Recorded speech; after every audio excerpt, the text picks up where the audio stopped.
शिव पुराण विद्येश्वर संहिता भाग 4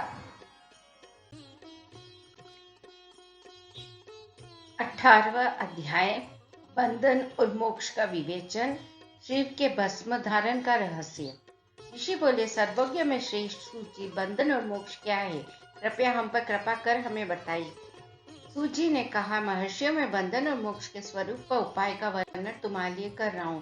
पृथ्वी के 8 बंधनों के कारण ही आत्मा की जीव संज्ञा है, अर्थात बंधनों में बंधा हुआ जीव बुद्ध कहलाता है, और जो उन बंधनों से छूटा हुआ है उसे मुक्त कहते हैं। प्रकृति, बुद्धि, त्रिगुणात्मक अहंकार और 5 तन्मात्राएं आदि 8 तत्वों के समूह से देह की उत्पत्ति हुई है। देह से कर्म होता है और फिर कर्म से नूतन देह की उत्पत्ति होती है। शरीर को स्थूल, सूक्ष्म और कारण के भेद से जानना चाहिए। स्थूल सूक्ष्म शरीर व्यापार कराने वाला, सूक्ष्म शरीर इंद्रिय भोग प्रदान कराने वाला तथा शरीर को आत्मानंद की अनुभूति कराने वाला होता है। कर्मों के द्वारा ही जीव पाप और पुण्य भोगता है, इन्हीं से सुख दुख की प्राप्ति होती है। अतः कर्म पक्ष में बंधकर जीव शुभाशुभ कर्मों द्वारा चक्र की भांति घुमाया जाता है। इससे छुटकारा पाने के लिए महाचक्र के कर्ता भगवान शिव की स्तुति और आराधना करनी चाहिए। शिव ही सर्वज्ञ, परिपूर्ण और अनंत शक्तियों को धारण किए हैं, जो मन, वचन, शरीर और धन से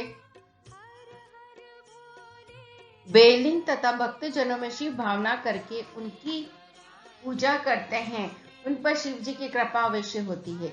शिवलिंग में शिव की प्रतिमा ने शिव भक्त जनों में शिव की भावना करके उनकी प्रसन्नता के लिए पूजा करनी चाहिए। पूजन शरीर, मन, वाणी और धन से कर सकते हैं। भगवान शिव पूजा करने वाले पर विशेष कृपा करते हैं और अपने लोक में निवास का सौभाग्य प्रदान करते हैं। जब तन्मात्राएं वंश में हो जाती है तब जीव जगदम्बा सहित शिव का सामीप्य प्राप्त कर लेता है। भगवान का प्रसाद प्राप्त होने पर बुद्धि वश में हो जाती है। सर्वज्ञता और तृप्ति शिव के ऐश्वर्य है, इन्हें पाकर मनुष्य की मुक्ति हो जाती है। इसलिए शिव का कृपा प्रसाद प्राप्त करने के लिए उन्हीं का पूजन करना चाहिए। शिव क्रिया, शिव तप, शिव मंत्र जाप, शिव ज्ञान और शिव ध्यान प्रतिदिन प्रातः से रात को सोते समय तक, जन्म से मृत्यु तक करना चाहिए एवं मंत्रों और विभिन्न पुष्पों से शिव की पूजा करनी चाहिए। ऐसा करने से भगवान शिव का लोक प्राप्त होता है। ऋषि बोले, उत्तम व्रत का पालन करने वाले सूजी, शिवलिंग की पूजा कैसे करनी चाहिए? कृपया हमें बताइए। सूजी ने कहा, ब्राह्मणों, सभी कामनाओं को पूर्ण करने वाले लिंग के स्वरूप का मैं तुमसे वर्णन कर रहा हूँ। सूक्ष्म लिंग निष्कल होता है और स्थूल लिंग सकल। पंचाक्षर मंत्र को स्थूल लिंग कहते हैं। दोनों ही लिंग साक्षात मोक्ष देने वाला है। प्रकृति एवं पुरुष लिंग के रूपों के बारे में एकमात्र भगवान शिव ही जानते हैं और कोई नहीं जानता। पृथ्वी पर 5 लिंग हैं, जिनका विवरण मैं तुम्हें सुनाता हूँ। पहला स्वयंभू शिवलिंग, दूसरा बिंदु लिंग, तीसरा प्रतिष्ठित लिंग, चौथा जल लिंग और 5वां गुरु लिंग है। देवर्षियों की तपस्या से संतुष्ट हो उनके समीप प्रकट होने के लिए पृथ्वी के अंतर्गत बीज रूप में व्याप्त हुए भगवान शिव वृक्षों के अंकुर की भांति भूमि को भेद कर नादलिंग के रूप में व्यक्त हो जाते हैं। स्वतः प्रकट होने के कारण ही इसका नाम स्वयंभू लिंग है। इसकी आराधना करने से ज्ञान की वृद्धि होती है। सोने, चांदी, भूमि, वेदों पर हाथ से प्रणव मंत्र लिखकर भगवान शिव की प्रतिष्ठा और आह्वान करें तथा 16 उपचारों से उनकी पूजा करें। ऐसा करने से साधक को ऐश्वर्य की प्राप्ति होती है। देवताओं और ऋषियों ने आत्मसिद्धि के लिए पुरुषलिंग की स्थापना मंत्रों के उच्चारण द्वारा की है। यही प्रतिष्ठित लिंग कहलाता है। किसी ब्राह्मण अथवा राजा द्वारा मंत्र पूर्वक स्थापित किया गया लिंग भी प्रतिष्ठित लिंग कहलाता है, किंतु वह प्राकृत लिंग है। शक्तिशाली और नित्य होने वाला पुरुष लिंग तथा दुर्बल और अनित्य होने वाला प्राकृत लिंग कहलाता है। लिंग, नाभि, जीभ, हृदय और मस्तक में विराजमान आध्यात्मिक लिंग को जल लिंग कहते हैं। पर्वत को पुरुष लिंग और भूतल को विद्वान प्राकृत लिंग मानते हैं। पुरुष लिंग समस्त ऐश्वर्य को प्रदान करने वाला है। प्राकृत लिंग धन प्रदान करने वाला है। जल लिंग में सबसे प्रथम रसलिंग ब्राह्मणों को अभिष्ट वस्तु प्रदान करने वाला है। सुवर्ण लिंग वेश्यों का धन, बाण लिंग क्षत्रियों को राज्य, सुंदर लिंग शूद्रों का महाशुद्धि प्रदान करने वाला है। बचपन, जवानी और बुढ़ापे में स्फटिकमय शिवलिंग का पूजन स्त्रियों को समस्त भोग प्रदान करने वाला है। समस्त पूजा कर्म गुरु के सहयोग से करें। इष्ट देव का अभिषेक करने के पश्चात अग्नि के चावल की बनी खीर तथा नैवेद्य अर्पण करें।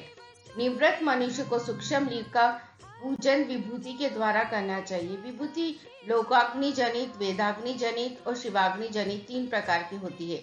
लोकाग्नि जनित अर्थात लौकिक भस्म की शुद्धि के लिए मिट्टी, लकड़ी और लोहे के पात्रों के धान्य, तिल, वस्त्र आदि की भस्म से शुद्धि होती है। वेदों से जनित भस्म को वैदिक कर्मों के अंत में धारण करना चाहिए। मूर्तिधारी शिव का मंत्र पढ़कर बेल की लकड़ी जलाए, कपिला गाय के गोबर तथा शमी, पीपल, पलाश, भड़, अमल, ताश और बेर की लकड़ियों से अग्नि जलाए। इसे शुद्ध भस्म माना जाता है। भगवान शिव ने अपने गले में विराजमान प्रपंच को जलाकर भस्म रूप से सारत्व को ग्रहण किया है। उनके सारे अंग विभिन्न वस्तुओं के सार रूप है। भगवान शिव ने अपने माथे के तिलक में ब्रह्मा, विष्णु और रुद्र के सारत्व को धारण किया है। सजल भस्म को धारण करके शिव जी की पूजा करने से सारा फल मिलता है। शिव मंत्र से भस्म धारण का श्रेष्ठ आश्रम ही होता है। शिव की पूजा अर्चना करने वाले को अपवित्रता और सूतक नहीं लगता।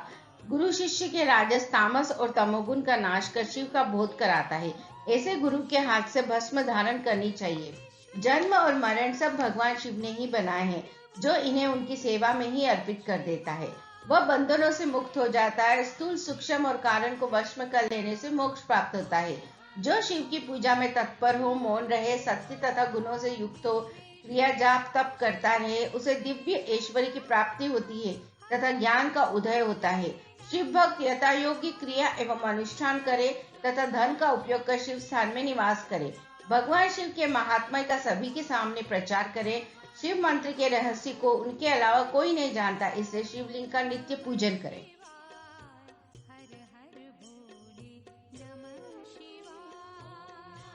अध्याय 19 पूजा का भेद। ऋषि बोले, हे सूत जी, आप हम पर कृपा करके पार्थिव महेश्वर की महिमा का वर्णन जो आपने वेद व्यास जी से सुना है सुनाइए।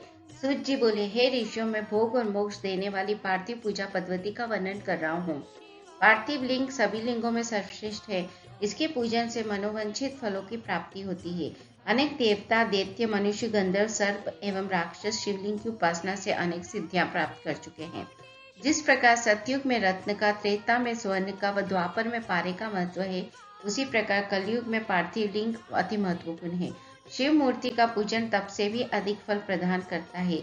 जिस प्रकार गंगा नदी सभी नदियों में श्रेष्ठ एवं पवित्र मानी जाती है, उसी प्रकार पार्थिव लिंग सभी लिंगों में सर्वश्रेष्ठ है। जैसे सब व्रतों में शिवरात्रि का व्रत श्रेष्ठ है, सब देवी शक्तियों में देवी शक्ति श्रेष्ठ है, वैसे ही सब लिंगों में पार्थिव लिंग श्रेष्ठ है। पार्थिव लिंग का पूजन धन, वैभव, आयु एवं लक्ष्मी देने वाला तथा संपूर्ण कार्यों को पूर्ण करने वाला है। जो मनुष्य भगवान शिव का पार्थिव लिंग बनाकर प्रतिदिन पूजा करता है, वह शिवपद एवं शिवलोक को प्राप्त करता है। निष्काम भाव से पूजन करने वाले को मुक्ति मिल जाती है। जो ब्राह्मण कुल में जन्म लेकर भी पूजन नहीं करता, वह चोर नरक को प्राप्त करता है।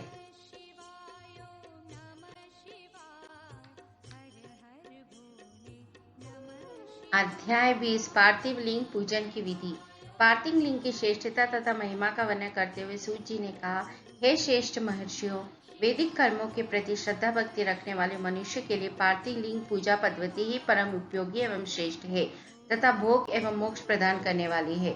सर्वप्रथम सूत्रों की विधि से स्नान करें, संध्योपासना के उपरांत ब्रह्म यज्ञ करें, तत्पश्चात देवताओं, ऋषियों, मनुष्यों और पितरों का तर्पण करें। सब नित्य कर्मों को करके शिव भगवान का स्मरण करते हुए भस्म तथा रुद्राक्ष को धारण करें।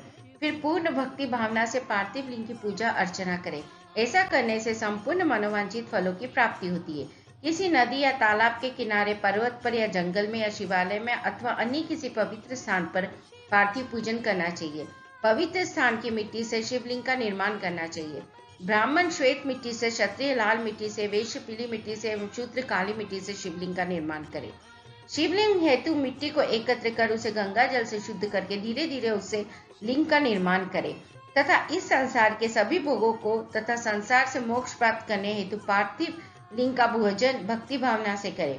सर्वप्रथम ओम नमः शिवाय मंत्र का उच्चारण करते हुए समस्त पूजन सामग्री को एकत्र कर उसे जल से शुद्ध करें। भुर्सी मंत्र द्वारा क्षेत्र की सिद्धि करें।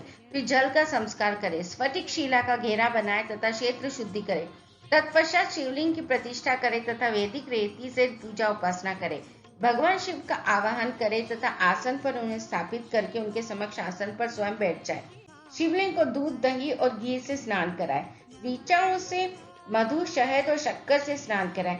ये पांचों वस्तुएं दूध, दही, घी, शहद और शक्कर पंचामृत कहलाते हैं। इन्हीं वस्तुओं से लिंग को स्नान कराएं। तदोपंतर उत्तरीय धारण कराएं। चारों ऋचाओं को पढ़कर भगवान शिव को वस्त्र और यज्ञोपवीत समर्पित करें तथा सुगंधित चंदन एवं रोली चढ़ाएं तथा अक्षत, फूल और बेलपत्र अर्पित करें। नैवेद्य और फल अर्पित कर 11 रुद्रों का पूजन करें तथा पूजन कर्म करने वाले पुरोहित को दक्षिणा दे। हर, महेश्वर, शंभु, शूल, पानी, पिनाकधारी, शिव, पशुपति, महादेव, गिरिजापति आदि नामों से पार्थिव लिंग का पूजन करें तथा आरती उतारे। शिवलिंग की परिक्रमा करें तथा भगवान शिव को साष्टांग प्रणाम करें। पंचाक्षर मंत्र तथा 16 उपचारों से विधिवत पूजन करें। इस प्रकार पूजन करते हुए भगवान शिव से इस प्रार्थना करें। सबको सुख समृद्धि प्रदान करने वाले, हे कृपा निधान भूतनाथ शिव, आप मेरे प्राणों में बसते हैं। आपके गुण ही मेरे प्राण हैं। आप मेरे सब कुछ है। मेरा मन सदैव आपका ही चिंतन करता है। हे प्रभु, यदि मैंने कभी भूलवश अथवा जानबूझकर भक्ति पूर्वक आपका पूजन किया हो तो वह सफल हो जाए। मैं महापापी हूँ, पतित हूँ, जबकि आप पतित पाठन हैं। हे महादेव सदाशिव, आप वेदों, पुराणों और शास्त्रों के सिद्धांतों के परम ज्ञाता हैं। अब तक कोई भी आपको पूर्ण रूप से नहीं जानता है, फिर भला मुझ जैसा पापी मनुष्य आपको कैसे जान सकता है। हे महेश्वर, मैं पूर्ण रूप से आपके अधीन हूँ। हे प्रभु, कृपा कर मुझ पर प्रसन्न होइए और मेरी रक्षा कीजिए। इस प्रकार प्रार्थना करने के बाद भगवान शिव को फूल व अक्षत चढ़ाकर प्रणाम कर आदर पूर्वक विसर्जन करें। हे मुनियों, इस प्रकार की गई भगवान शिव की पूजा भोग और मोक्ष प्रदान करने वाली एवं भक्तिभाव बढ़ाने वाली है। अध्याय 21 शिवलिंग की संख्या। सूत जी बोले, हे महर्षियों, पार्थिव लिंगों की पूजा करोड़ों यज्ञों का फल देने वाली है। कलयुग में शिवलिंग पूजन मनुष्य के लिए सर्वश्रेष्ठ है। यह भोग और मोक्ष देने वाला एवं शास्त्र का निश्चित सिद्धांत है। शिवलिंग 3 प्रकार के हैं, उत्तम, मध्यम और अधम। 4 उंगल ऊंचे वेदी से युक्त सुंदर शिवलिंग को उत्तम शिवलिंग कहा जाता है। उससे आधा मध्यम तथा अमध्यम से आधा अधम कहलाता है। ब्राह्मण, क्षत्रिय, वैश्य तथा शूद्रों को वैदिक उपचारों से आदर पूर्वक शिवलिंग की पूजा करनी चाहिए। ऋषि बोले, हे सूत जी, शिव जी के पार्थिव लिंग की कुल कितनी संख्या है। सूत जी बोले, हे ऋषियों, पार्थिव लिंग की संख्या मनोकामना पर निर्भर करती है। बुद्धि की प्राप्ति के लिए सद्भावना पूर्वक 1000 पार्थिव शिवलिंग का पूजन करें। धन की प्राप्ति के इच्छुक 1500 शिवलिंगों का तथा वस्त्र प्राप्ति हेतु 500 शिवलिंगों का पूजन करें। भूमि का इच्छुक 1000, दया भाव चाहने वाला 3000, तीर्थ यात्रा करने की चाह रखने वाले को 2000 तथा मोक्ष प्राप्ति के इच्छुक मनुष्य 1 करोड़ पार्थिव लिंगों की वेदोक्त विधि से पूजा आराधना करें। अपनी कामनाओं के अनुसार शिवलिंगों की पूजा करें। पार्थिव लिंगों की पूजा करोड़ों यज्ञों का फल देने वाली है तथा उपासक को भोग और मोक्ष प्रदान करती है। इसके समान कोई और श्रेष्ठ नहीं है, अर्थात यह सर्वश्रेष्ठ है। शिवलिंग की नियमित पूजा अर्चना से मनुष्य सभी विपत्तियों से मुक्त हो जाता है। शिवलिंग का नियमित पूजन भवसागर से तरने का सबसे सरल तथा उत्तम उपाय है। हर रोज लिंग का पूजन वेदोक्त विधि से करना चाहिए। भगवान शंकर का नैवेद्यांत पूजन करना चाहिए। भगवान शंकर की 8 मूर्तियां पृथ्वी, जल, अग्नि, वायु, आकाश, सूर्य, चंद्रमा तथा यजमान है। इसके अतिरिक्त शिव, भव, रुद्र, उग्र, भीम, ईश्वर, महादेव तथा पशुपति नामों का भी पूजन करें। अक्षत, चंदन और बेलपत्र लेकर भक्तिपूर्वक शिव जी का पूजन करें तथा उनके परिवार, जिसमें ईशान, नंदी, चंड, महाकाल, भृंगी, वृक्ष, स्कंद, कपर्दीश्वर, शुक्र तथा सोम का 10 दिशाओं में पूजन करें। शिव जी के वीरभद्र और कीर्ति मुख्य पूजन के पश्चात 11 रुद्रों की पूजा करें। पंचाक्षर मंत्र का जाप करें तथा शतरुद्री और शिव पंचांग का पाठ करें। इसके उपरांत शिवलिंग की परिक्रमा कर शिवलिंग का विसर्जन करें। रात्रि के समय समस्त देव कार्यों को उत्तर दिशा की ओर मुंह करके ही करना चाहिए। पूजन करते समय मन में भगवान शिव का स्मरण करना चाहिए। जिस स्थान पर शिवलिंग स्थापित हो वहां पर पूर्व, पश्चिम और उत्तर दिशा में न बैठे, क्योंकि पूर्व दिशा भगवान शिव के सामने पड़ती है और इष्ट देव का सामना नहीं रोकना चाहिए। उत्तर दिशा में शक्ति स्वरूपा देवी उमा विराजमान रहती है। पश्चिम दिशा में शिव जी का पीछे का भाग है और पूजा पीछे से नहीं की जा सकती, इसलिए दक्षिण दिशा में उत्तराभिमुख होकर बैठना चाहिए। शिव के उपासकों को भस्म से त्रिपुंड लगाकर रुद्राक्ष की माला, बेलपत्र आदि लेकर भगवान का पूजन करना चाहिए। यदि भस्म न मिले तो मिट्टी से ही त्रिपुंड का निर्माण करके पूजन करना चाहिए।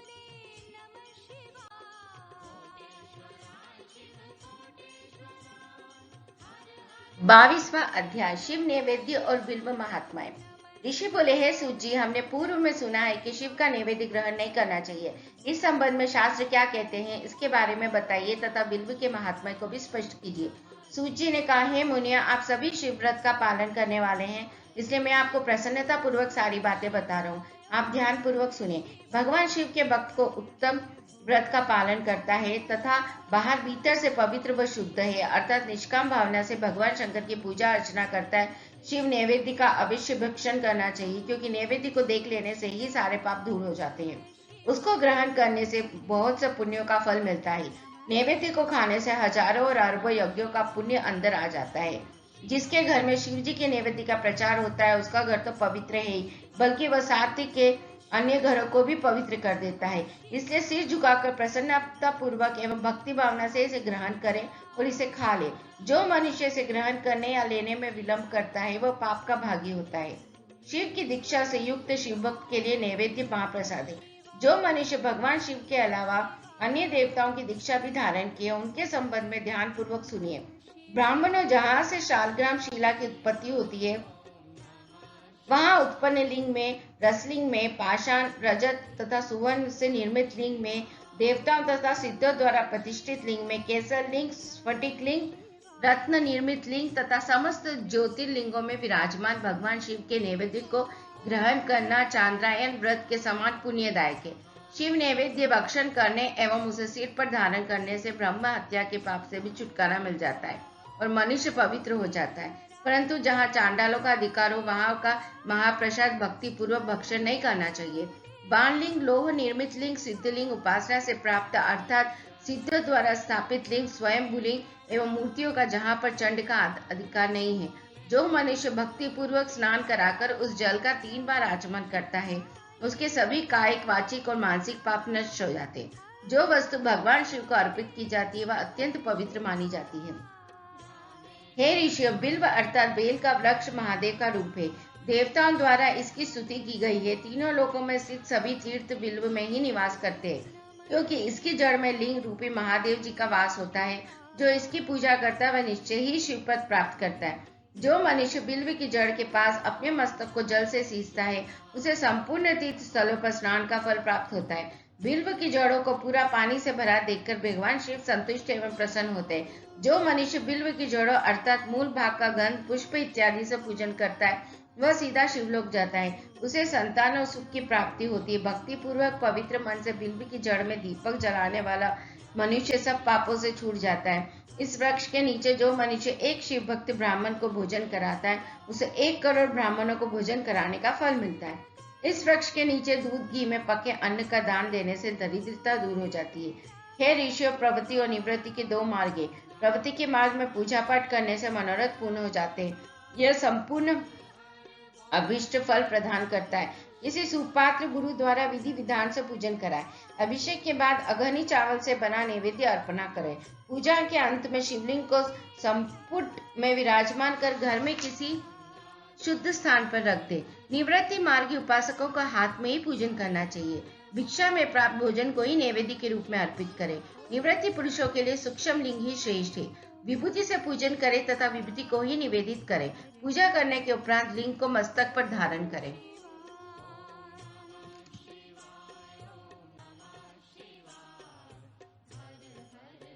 अध्याय 23 शिव नाम की महिमा।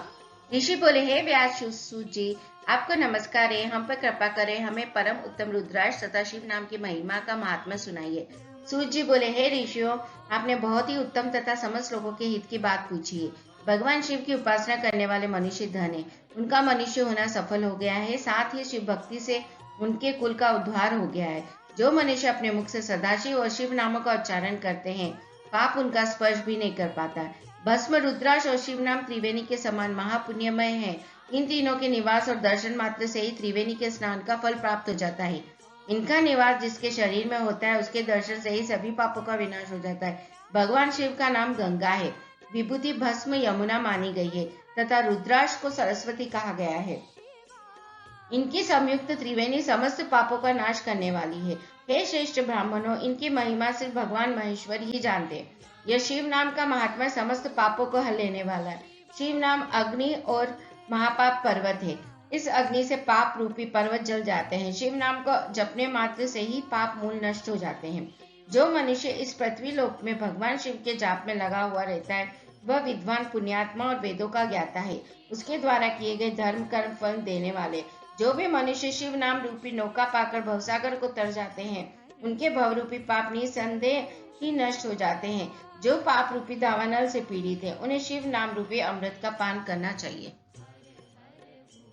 हे मुनीश्वर, जिसने अनेक जन्मों तक तपस्या की है, उसे ही पापों का नाश करने वाली शिव भक्ति प्राप्त होती है। जिस मनुष्य के मन में कभी न खंडित होने वाली शिव भक्ति प्रकट हुई है, उसे ही मोक्ष मिलता है। जो अनेक पाप करके भी भगवान शिव के नाम जप में आदर पूर्वक लग गया है, वह समस्त पापों से मुक्त हो जाता है। इसमें जरा भी संशय नहीं है। जिस प्रकार जंगल में दावानल से दग्ध हुए वृक्ष भस्म हो जाते हैं, उसी प्रकार शिव नाम रूपी दावानल से दग्ध होकर उसके सारे पाप भस्म हो जाते हैं। जिसके भस्म लगाने से अंग पवित्र हो गए हैं और जो आदर सहित शिव नाम जपता है, वह इस अथाह भाव सागर से पार हो जाता है। संपूर्ण वेदों का अवलोकन करके महर्षियों ने शिव नाम को संसार सागर को पार करने का उपाय बताया। भगवान शंकर के एक नाम में भी पाप को समाप्त करने की इतनी शक्ति है कि उतने पातक कभी कोई मनुष्य कर ही नहीं सकता। पूर्व काल में इंद्रद्युम्न नाम का एक महापापी राजा हुआ था और एक ब्राह्मण युवती, जो बहुत पाप कर चुकी थी। शिव नाम के प्रभाव से दोनों उत्तम गति को प्राप्त हुए। हे द्विजो, इस प्रकार मैंने तुमसे शिव नाम की महिमा का वर्णन किया।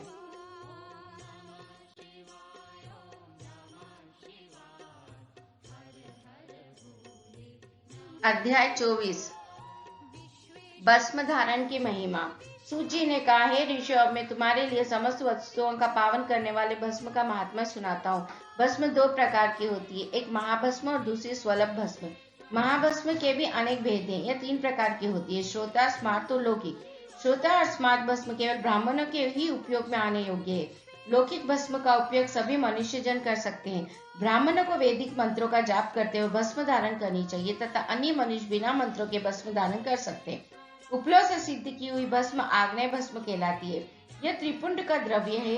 अन्य यज्ञ से प्रकट हुई भस्म भी त्रिपुंड धारण के काम आती है।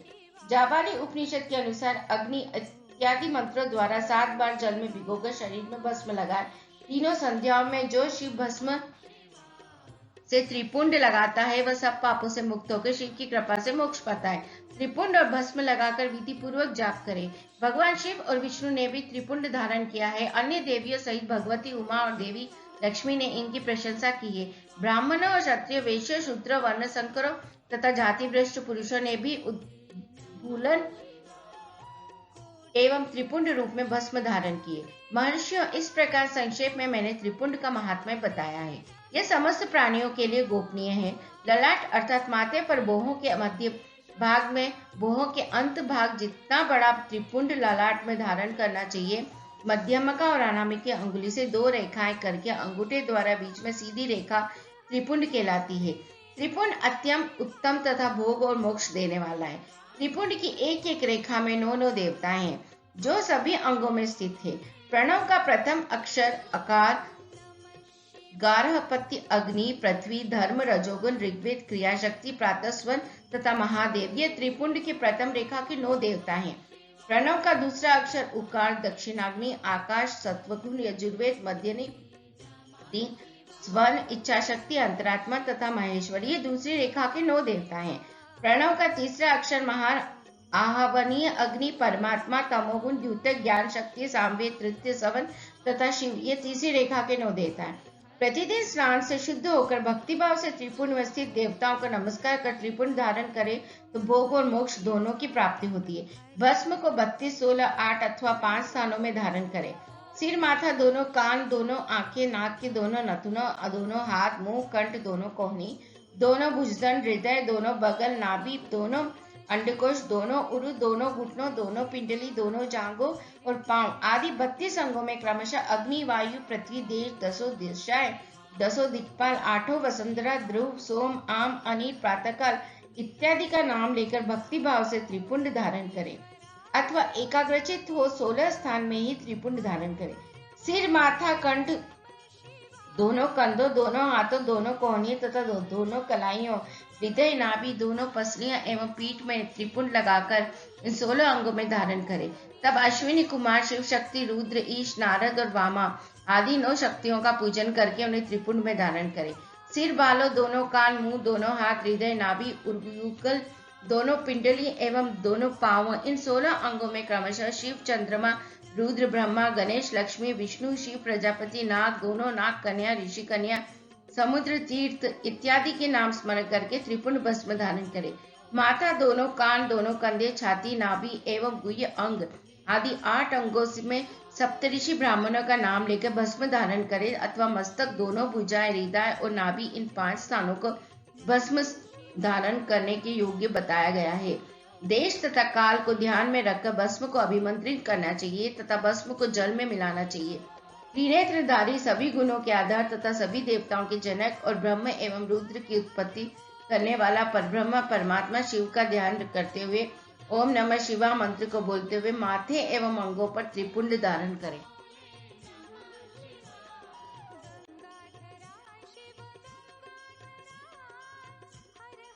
अध्याय 25वां, रुद्राक्ष माह का महात्म्य। सूची कहते हैं, महाज्ञानी शिव स्वरूप शौनक, भगवान शंकर के प्रिय रुद्राक्ष का महात्म्य मैं तुम्हें सुना रहा हूँ। यह रुद्राक्ष परम पावन है। इसके दर्शन, स्पर्श एवं जप करने से समस्त पाप नष्ट हो जाते हैं। इसकी महिमा तो स्वयं सदाशिव ने संपूर्ण लोगों के कल्याण के लिए देवी पार्वती को सुनाई है। भगवान शिव बोले, हे देवी, तुम्हारे प्रेमवश भक्तों के हित की कामना से रुद्राक्ष की महिमा का वर्णन कर रहा हूँ। पूर्व काल में मैंने मन को संयम में रखकर हजारों दिव्य वर्षों तक घोर तपस्या की। एक दिन अचानक मेरा मन शुद्ध हो उठा और मैं सोचने लगा कि मैं संपूर्ण लोगों को उपकार करने वाला स्वतंत्र परमेश्वर हूँ। अतः मैंने लीलावश अपने दोनों नेत्र खोल दिए। नेत्र खुलते ही मेरे नेत्रों से जल की झड़ी लग गई। उसी से गौड़ देश से लेकर मथुरा, अयोध्या, काशी, लंका, मलयाचल पर्वत आदि स्थानों में रुद्राक्षों के पेड़ उत्पन्न हो गए। तभी से इनका महात्म्य बढ़ गया और वेदों में भी इनकी महिमा का वर्णन किया गया है। इसलिए रुद्राक्ष की माला समस्त पापों का नाश कर भक्ति मुक्ति देने वाली है। ब्राह्मण, वैश्य, क्षत्रिय और शूद्र जातियों में जन्मे शिव भक्त सफेद, लाल, पीले या काले रुद्राक्ष धारण करें। मनुष्य को जाति अनुसार ही रुद्राक्ष धारण करना चाहिए। आंवले के फल के बराबर रुद्राक्ष का श्रेष्ठ माना जाता है। बेर के फल के बराबर को मध्यम श्रेणी का और चने के आकार के रुद्राक्ष को निम्न श्रेणी का माना जाता है। हे देवी, बेर के समान रुद्राक्ष छोटा होने पर भी लोक में उत्तम फल देने वाला तथा सुख सौभाग्य की वृद्धि करने वाला होता है। जो रुद्राक्ष आंवले के बराबर है वह सभी अनिष्टों का विनाश करने वाला तथा सभी मनोरथों को पूर्ण करने वाला होता है। रुद्राक्ष जैसे जैसे छोटा होता है वैसे अधिक फल देने वाला होता है। पापों का नाश करने के लिए रुद्राक्ष धारण अवश्य करना चाहिए। यह संपूर्ण अभिष्ट फलों की प्राप्ति सुनिश्चित करता है। लोक में मंगलमय रुद्राक्ष जैसा फल देने वाला कुछ भी नहीं है। समान आकार वाले चिकने, गोल, मजबूत, मोटे, कांटेदार रुद्राक्ष, उभरे हुए छोटे छोटे दानों वाले रुद्राक्ष सब मनोरथ सिद्धि एवं भक्ति मुक्ति दायक है। किंतु कीड़ों द्वारा खाए गए टूटे फूटे कांटों से युक्त तथा जो बुरा घोल न हो, इन 5 प्रकार के रुद्राक्षों का त्याग करें। जिस रुद्राक्ष में अपने आप डोरा पिरोने के लिए छेद हो वही उत्तम माना गया है। जिसमें मनुष्य द्वारा छेद किया हो उसे मध्यम श्रेणी का माना जाता है। इस जगत में 1100 रुद्राक्ष धारण करके मनुष्य जो फल पाता है उसका वर्णन नहीं किया जा सकता। भक्तिमान पुरुष 550 रुद्राक्ष के दानों का मुकुट बना ले और उसे सिर पर धारण करे। 360 दानों का हार बना ले। ऐसे 3 हार बनाकर उसको यज्ञोपवीत धारण करे। महर्षियों, सिर पर ईशान मंत्र से, कान में तत्पुरुष मंत्र से रुद्राक्ष धारण करना चाहिए। गले में रुद्राक्ष, मस्तक पर त्रिपुंडधारी रुद्राक्ष पहने ओम नमः शिवाय यंत्र का जाप करने वाला मनुष्य यमपुर को नहीं जाता। रुद्राक्ष माला पर मंत्र जपने का करोड़ गुना फल मिलता है। 3 मुख वाला रुद्राक्ष साधन सिद्ध करता है एवं विद्याओं में निपुण बनाता है। 4 मुख वाला रुद्राक्ष ब्रह्म स्वरूप है। इसके दर्शन एवं पूजन से नर हत्या का पाप छूट जाता है। ये धर्म, अर्थ, काम, मोक्ष आदि चारों पुरुषार्थों का फल देता है। 5 मुख वाले रुद्राक्ष को कालाग्नि अर्थात पंचमुखी कहा जाता है। यह सर्व कामनाएं पूर्ण कर मोक्ष प्रदान करता है। अभोगी स्त्रियों को भोगने के पाप तथा भक्षण के पापों से मुक्त हो जाता है। 6 मुखी रुद्राक्ष कार्तिकेय का स्वरूप है। इसकी सीधी बाह में बांधने से ब्रह्म हत्या के दोष से मुक्ति मिलती है। सप्तमुखी रुद्राक्ष धारण करने से धन की प्राप्ति होती है। 8 मुखों वाला रुद्राक्ष भैरव का स्वरूप है। इसे धारण करने से लंबी आयु प्राप्त होती है और मरने पर शिवप्रद प्राप्त हो जाता है। 9 मुखों वाला रुद्राक्ष भैरव तथा कपिल मुनि का स्वरूप माना जाता है और भगवती दुर्गा उसकी अधिष्ठात्री देवी मानी गई है। इसे बाएं हाथ में धारण करने से समस्त वैभव की प्राप्ति होती है। 10 मुख वाला रुद्राक्ष साक्षात भगवान विष्णु का रूप है। इसे धारण करने से सभी मनोरथ पूर्ण हो जाते हैं। 11 मुख वाला रुद्राक्ष रुद्र रूप है। इसको धारण करने से मनुष्य को सब स्थानों पर विजय मिलती है। 12 मुख वाले रुद्राक्ष को बालों में धारण करने से मस्तक पर 11 सूर्यों के समान तेज प्राप्त होता है। 13 मुख वाला रुद्राक्ष विश्व देवों का स्वरूप है। इसे धारण करने से सौभाग्य और मंगल का लाभ मिलता है। 14 मुख वाला रुद्राक्ष साक्षात शिव स्वरूप है। इसे भक्ति पूर्वक मस्तक पर धारण करने से समस्त पापों का नाश हो जाता है। इस प्रकार मुखों के भेद से रुद्राक्ष के 14 भेद बताए गए हैं। हे पार्वती जी, अब मैं तुम्हें रुद्राक्ष धारण के मंत्र सुनाता हूँ। पहला ओम ह्रीं नमः, दूसरा ओम नमः, तीसरा क्लीम नमः, चौथा ओम लीम नमः, पांचवा ओम ह्रीं नमः, छठा ओम लीम हुम नमः, सातवां ओम हुम नमः, आठवां ओम हुम नमः, नौवां ओम हुम नमः, 10वां ओम हम हुम नमः, 11वां ओम लीम हुम नमः, 12वां ओम हुम नमः, 13वां ओम क्रोम श्रोरो नमः तथा 14वां ओम लीम नमः। इन 14 मंत्रों द्वारा क्रमशः 1 से लेकर 14 मुख वाले रुद्राक्ष को धारण करने का विधान है। साधक को नींद और आलस्य का त्याग कर श्रद्धा भक्ति से मंत्रों द्वारा रुद्राक्ष धारण करना चाहिए। रुद्राक्ष की माला धारण करने वाले मनुष्य को देखकर भूत प्रेत पिशाच डाकिनी चाकिनी दूर भाग जाते हैं। रुद्राक्षधारी पुरुष को देखकर स्वयं में भगवान विष्णु देवी दुर्गा गणेश सूर्य तथा अन्य देवता भी प्रसन्न हो जाते हैं। इसलिए धर्म की वृद्धि के लिए भक्ति पूर्वक मंत्र द्वारा विधिवत रुद्राक्ष धारण करना चाहिए। मुनीश्वर भगवान शिव ने देवी पार्वती से जो कुछ कहा था वह मैंने आपको कह सुनाया है। मैंने आपके समक्ष विदेश्वर संहिता का वर्णन किया है। यह संहिता संपूर्ण सिद्धियों को देने वाली तथा भगवान शिव की आज्ञा से मोक्ष प्रदान करने वाली है। जो मनुष्य से नित्य पढ़ते अथवा सुनते वे पुत्र पौत्रादि के सुख भोगकर सुखमय जीवन व्यतीत करके अंत में शिवरूप होकर मुक्त हो जाते हैं।